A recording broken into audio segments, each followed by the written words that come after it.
Treasure Valley communities, the El Paso, Las Cruces communities, Eastern Iowa communities, Mid-Michigan communities. We are extremely proud of the quality, balanced journalism that CBS 4 News produces. But we are concerned about irresponsible, one-sided news stories Plaguing our country. The sharing of biased and false news has become all too common on social media. More alarming, some media outlets publish these same fake stories without checking facts first. The sharing of biased and false news has become all too common on social media. More alarming, some media outlets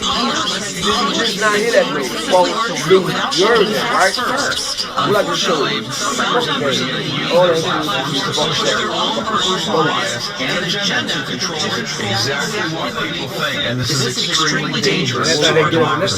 This is extremely dangerous to our democracy. This is extremely dangerous to our democracy. This is extremely dangerous to our democracy. This is extremely dangerous to our democracy. And it's over. This is extremely dangerous to our democracy. This is extremely dangerous to our democracy. This is extremely dangerous to our democracy. This is extremely dangerous to our democracy. This is extremely dangerous to our democracy. That's your opinion. This is extremely dangerous somebody to our going to always democracy. shut the conversation down. This is extremely dangerous to our democracy. They get This to talk is about it extremely dangerous to our democracy. act on it. This is extremely dangerous to our democracy. This is extremely dangerous to our democracy. This is extremely dangerous to our democracy. Propaganda. We need to stop watching and consuming mainstream media garbage. While they were peddling the Titan submersible tragedy all week, what news were they not covering? Check out this video. Titan. All week I've been fascinated with this story. Billionaire trapped in the bottom of the sea in search of the Titanic. It'll take 6 hours to get there and only 8 hours of oxygen. Suspense. Will they live? Will they die? Duped by the f***ing media. Again.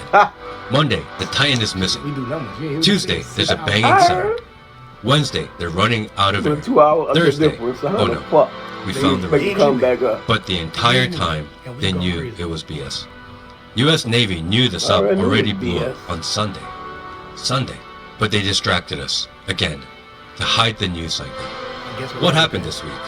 Let's do a quick recap of what you missed. JP Morgan and Jeffrey Epstein emails were released.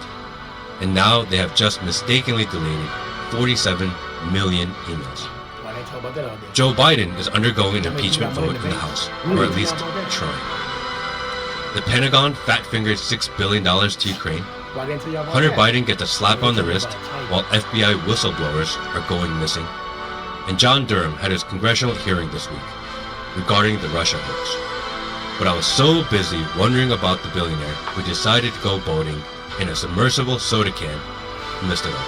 In addition, this week, USDA approved sale of lab-grown meat from 2 companies, both backed by Bill Gates. This development is being marketed as a solution to environmental concerns and the ever-growing demand for meat around the country.